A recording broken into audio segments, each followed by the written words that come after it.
quero falar sobre 4 coisas na nossa busca ao Senhor, que precisam ter, para que seja de todo o coração, para que nós possamos encontrar o Senhor. Se você quer encontrar a Deus, é necessário buscar com a motivação correta. Você pode dizer comigo, buscar com a motivação correta. Vida inteira, gente, eu estudei em colégio estadual. Mateus, o que isso significa? O lanche era escasso na hora do recreio, quase ninguém tinha lanche, né? A gente vivia naquele negócio, né? E teve uma escola que eu estudei, tinha uma merenda, e vou falar para você, merenda era aquela assim, que às vezes você estava com fome, disse, não, mas fico com fome, né? Às vezes não era o prato muito bom, às vezes tinha um arrozinho doce, mas de vez em quando se tu comia arroz doce, né? O doce também fazia uma coisa ruim para o teu estômago ali, né? E de vez em quando, gente, alguém levava lanche, era raro, eu com meus colegas, a maioria, gente, todo mundo era bico seco, ninguém tinha uma coisinha para beliscar, mas de vez em quando, você conseguia descolar um conto, R$1, para ter um lanchinho, né, para comprar alguma coisinha, sempre tinha uma cantininha no colégio, e coisa maravilhosa é você ter dinheiro para comer um lanche, pessoal, quando você está com fome. Eu recordo que muitas vezes, como nós descobrimos quem tinha dinheiro, tinha um lanche para comprar alguma coisa, quando o camarada simplesmente sumia. E gente, vou ser sincero, eu não julgo quem sumia, porque quem tinha lanche, cara, era que nem um bando de urubu em cima do cara para pegar. Você lembra quando você tinha um pastel? Você comprava o pastel, de repente aparecia 10, e chegava, dá um pedacinho, aí você tem um bom coração, você pensa assim, não vou dar comida para os mais pobres que eu, né? Você pensa, vou ter que dar uma mordidinha. Aí você pegava o pastel, você fazia assim, e o que você falava? Mas não aleje, né? Você ficava assim, até pega um pedacinho, mas não dê uma bocada que vai matar a metade do meu pastel. Por que você dava um pedaço para um para outro, no final, meu irmão, você é o que menos comia. Eu nunca me esqueço uma vez que a gente estava estudando, um colega meu me cutucou assim, era perto da hora da pausa do recreio, ele falou, Mateus, eu falei, o quê? Ele falou, Ricardo, eu falei, o que tem? Tem uma bolacha escondida. Eu falei, como é que você sabe? Eu falei, eu vi ele mexendo ali na bolsa dele. Ele falou, no recreio, vamos colar com ele. Eu falei, bora, né? Cheguei e me lembro de questionar para ele, você sabe qual que é a bolacha? Ele falou, Negresco, gente, minha preferida. Eu falei, bora, é nóis, bora Bill, vamos nesse negócio. Sei que esse rapaz, ele conectou com mais uns ali, a gente já fez 1 em 5, o Ricardo, colega nosso, ele tem uma bolacha Negresco, um pacote de bolacha. Gente, quando esse cara sai de fininho, tudo nós vamos de atrás. Ele sentou no banco, a gente sentou tudo lá, né, e ficava conversando, pois é, pausa é boa, né, às vezes dá uma fome, e o cara não tinha como esconder, gente, ele estava ali com o pacote de bolacha na mão. Porém, nós ia conversando com ele no recreio, o recreio era só 15 minutos, não era mais 15 minutos, e o cara nada de abrir tal da pacote de bolacha, gente, e nós esperando, pois é, gente, né, tá quase acabando o recreio, né, e nada, o cara não abria, gente, e aquele negócio, aquela impaciência, aquela forma, nós olhávamos o pacote, o cara mexia no pacote, ele pegava, agora vai, e não abria, gente, e daqui a pouco um amigo meu, assim, ele, não sei, o excesso de sinceridade da vida dele, mas ele falou assim, bro, tá, vai abrir ou não vai? E o cara olhou assustado, se vai abrir essa bolacha, porque se não vai, avisa que nós vamos sair daqui. E ele pegou a bolacha e falou assim, vocês estão aqui pelo quê mesmo? Gente, e o cara foi bem sincero, por causa dessa bolacha, rapaz, eles queriam um pedaço, uma bolacha. E gente, o cara falou, pois eu não vou abrir, porque vocês estão aqui não por causa de mim, por causa da minha bolacha. Aí o outro discutiu, disse, pois é, eu vou, semana que vem vou comprar a bolacha, eu não vou tirar nenhuma.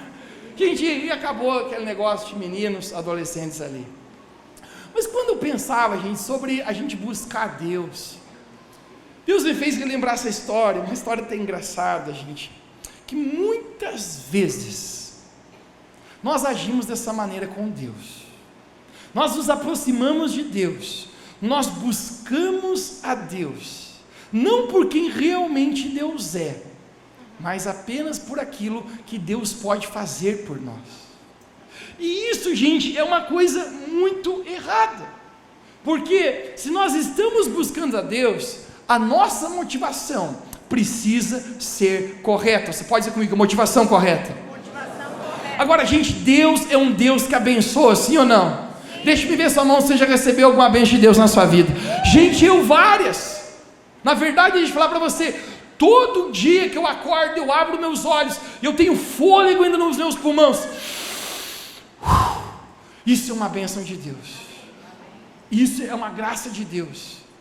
Mas deixa eu falar para você, a razão pelo qual eu e você buscamos a Deus, gente, por mais que Deus é um abençoador, a palavra de Deus mesmo fala, Deus é recompensador daqueles que o buscam, mas a nossa motivação não pode ser, não pode estar em apenas buscar a Deus por aquilo que Ele pode fazer por nós, a não ser quem realmente Deus é.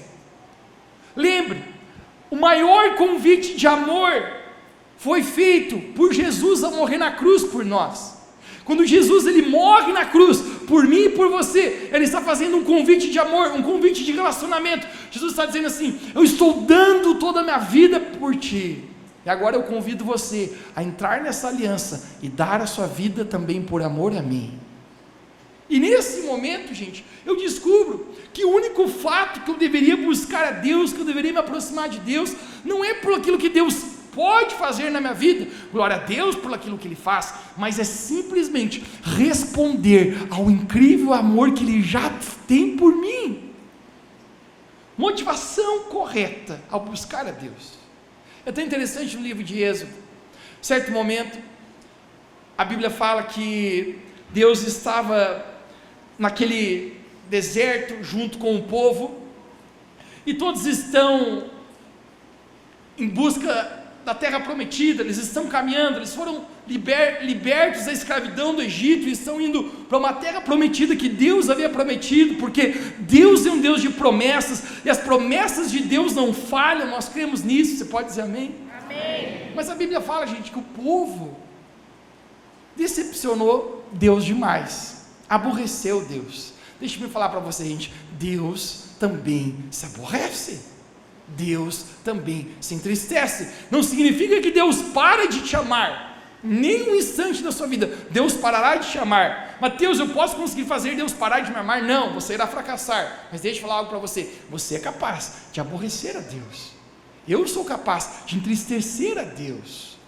E aquele povo da nação de Israel, saindo do Egito, eles entristeceram tanto a Deus, que Deus falou para Moisés, era o líder que estava dirigindo aquela nação, ele chama Moisés para canto, ele diz, Moisés, eu preciso estar à conversa contigo.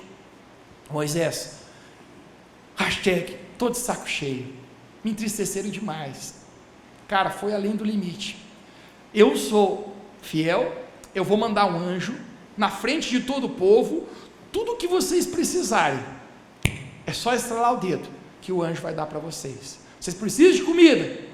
Tem. Vocês precisam de roupa? Tem. Vocês precisam de aquecedor? Tem. Vocês precisam de alguma coisa? Tem. É só estralar o dedo, o anjo irá na frente de vocês. Mas Deus fala, mas a minha presença não irá mais. Gente, quando eu fico pensando nesse diálogo que Deus está tendo com Moisés, eu até penso que em algum momento Moisés poderia estar dizendo só, fechou, está tudo 100% garantido, né? Não vamos perder nada, não vamos perder os auxílios, né? Vai ter auxílio, comida, moradia, saúde. Deus fala, vai ter todos os auxílios. Então, fechou, Deus, pode ir, manda o anjo. Gente, mas eu vou falar para você, para Moisés não. Eu quero mostrar para você a resposta que Moisés dá em Êxodo capítulo 33, no verso 15. É lindo que Moisés fala para Deus, porque nesse momento Moisés ele olha para Deus e diz assim, então Moisés lhe diz, se tu mesmo não fores conosco, não nos faça subir daqui. Sabe o que Moisés está dizendo? Deus, bacana a provisão, mas eu não estou em busca apenas das tuas mãos, eu estou em busca da tua face. Meu interesse de estar aqui te buscando, Deus, não é apenas pelo aquilo que o Senhor pode fazer, mas é por quem tu és. Deus, eu amo a tua presença. E quando Deus olha Moisés argumentando com isso, gente, eu acho que isso encanta, porque a palavra de Deus fala que Deus achou graça nos olhos de Moisés. Porque é uma pessoa, gente, que está buscando a Deus, com a motivação correta, não por aquilo que Deus pode fazer, mas por quem realmente Deus é. Deus encontra graça na vida dessa pessoa. Uau, que incrível a vida de Moisés sobre isso. Agora, pessoas, gente, que se aproximam de Deus apenas por interesse, não é algo novo, não é algo novo, isso já vem de muito tempo. Isso aí, hashtag, é da classe, é da índole, é do tipinho. E eu vou falar para você, todos nós, gente, aqui, ninguém gosta de uma pessoa que se aproxima da gente com segundos interesses, sim ou não? Conhecidas como gente interesseira. Você acha que com Deus é como? Não é novo.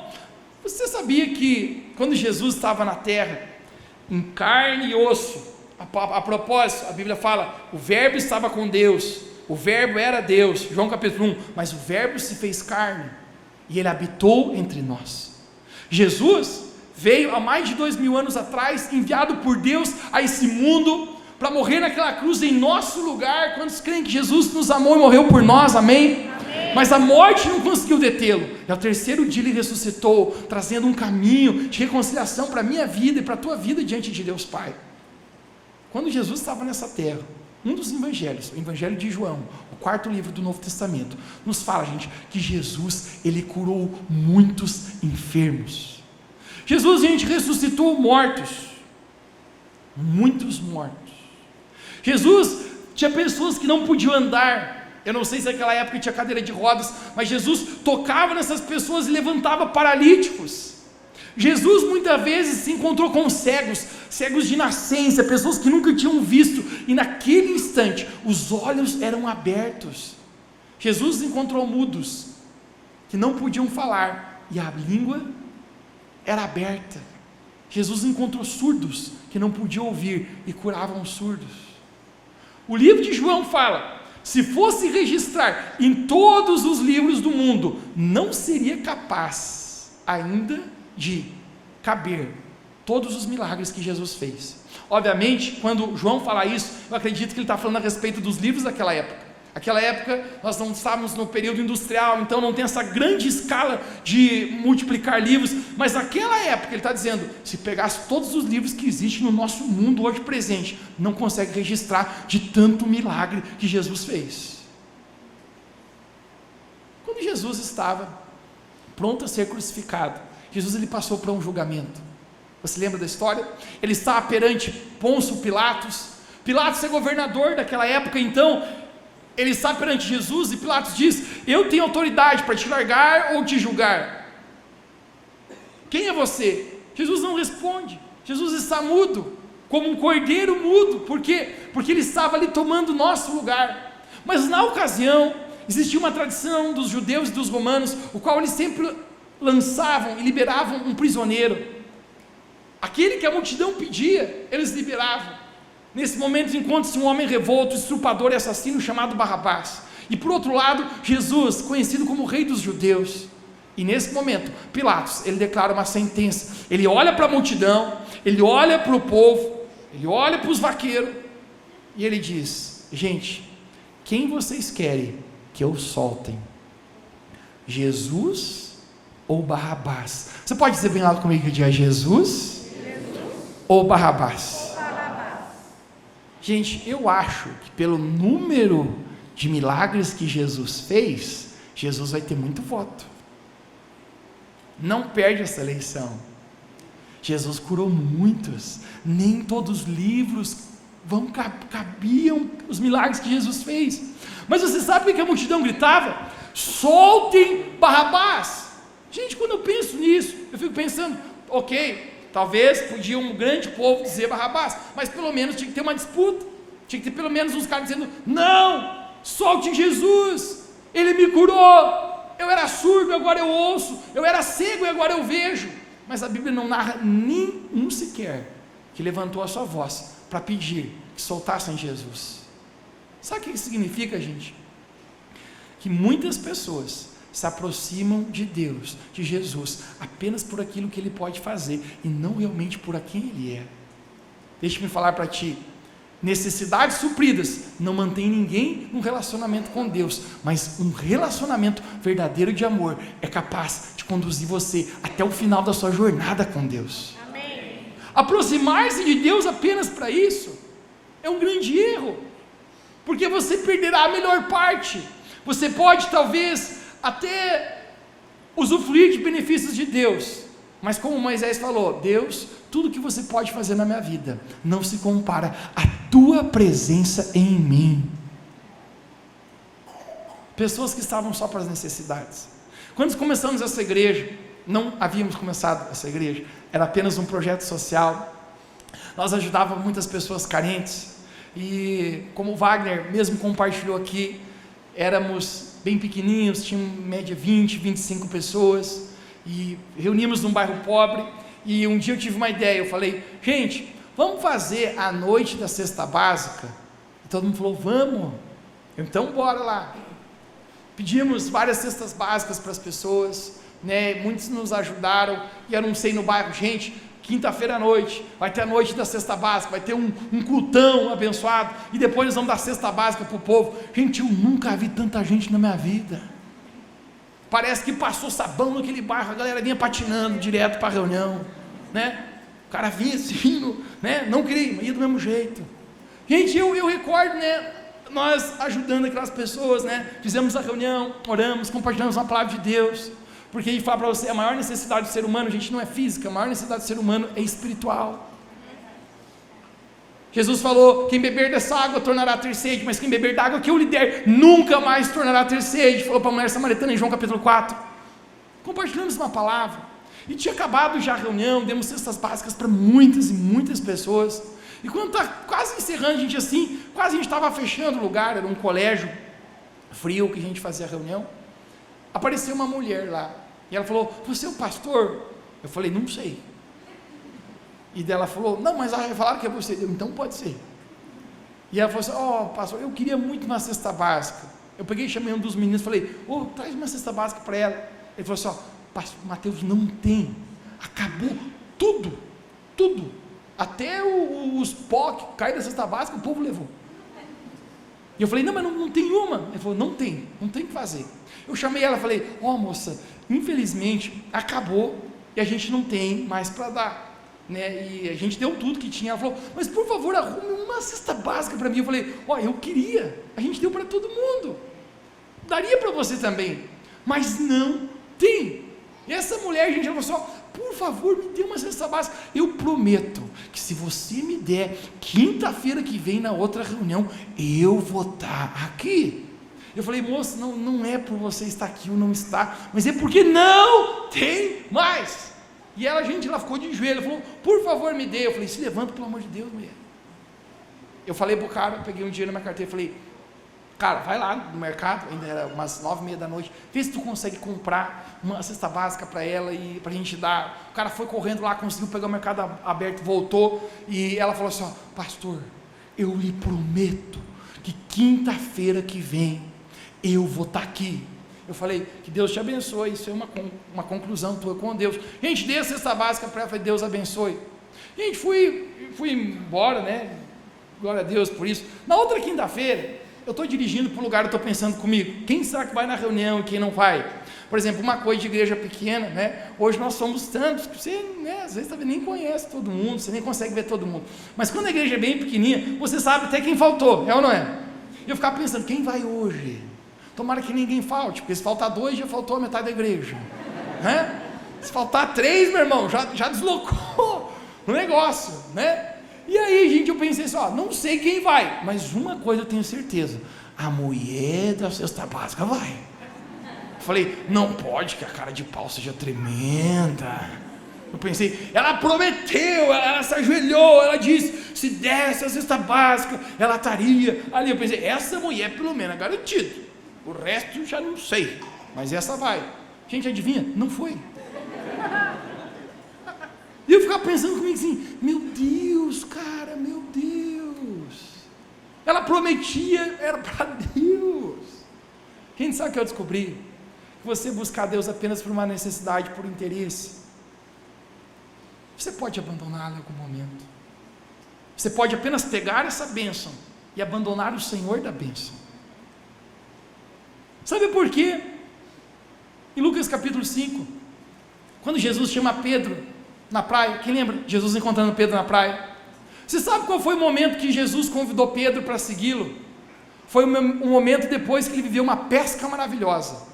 Você conhece a história? Recentemente eu preguei para você. Pedro, ele tem uma pesca tão grande, ele não tinha pescado nada, mas ele pesca muito. Depois que Jesus pede para ele lançar as redes de novo, e depois que ele pesca muito peixe, Jesus olha para ele: Pedro, eu vou fazer de você um pescador de homens, vem e me segue. A Bíblia fala, sabe sobre o quê? Que Pedro largou todos os peixes, todas as redes, e seguiu Jesus. Pergunta que eu vou fazer para você: por que Jesus não chama Pedro antes de ele pescar muito peixe? Hashtag, antes de Pedro ficar rico de peixe. Sabe por quê, gente? Porque se Jesus chama Pedro antes da grande pesca, em algum momento poderia pintar uma outra oportunidade e Pedro poderia deixar Jesus. Mas quando Jesus chama Pedro, depois de uma grande pesca, de uma grande conquista na vida de Pedro, e Pedro larga tudo, em outras palavras, Jesus está declarando assim: Pedro, você vai estar comigo, não é por interesse do que eu posso fazer na sua vida, mas é porque realmente você quer me buscar. Amém. E dessa mesma maneira, irmãos, se nós queremos encontrar Deus, nós precisamos ter uma motivação correta ao buscá-lo. Alguém pode dizer amém aqui bem alto nessa noite? Amém. Porque o que muda a sua vida não é o que Deus te dá. Eu sei que você ora muito: Deus me dê isso, Deus faça isso, Deus o meu coração, Deus eu estou me sentindo assim. Mas deixa eu falar para você: o que muda a sua vida não é o que Deus te dá, mas é o que você dá para Deus. É aquilo que você entrega para Ele. Necessidades supridas não mantém ninguém na caminhada, mas um relacionamento de amor, quando você busca a Deus por quem Ele é. Deixa-me falar para você: esse é o momento que você começa a encontrar a Deus.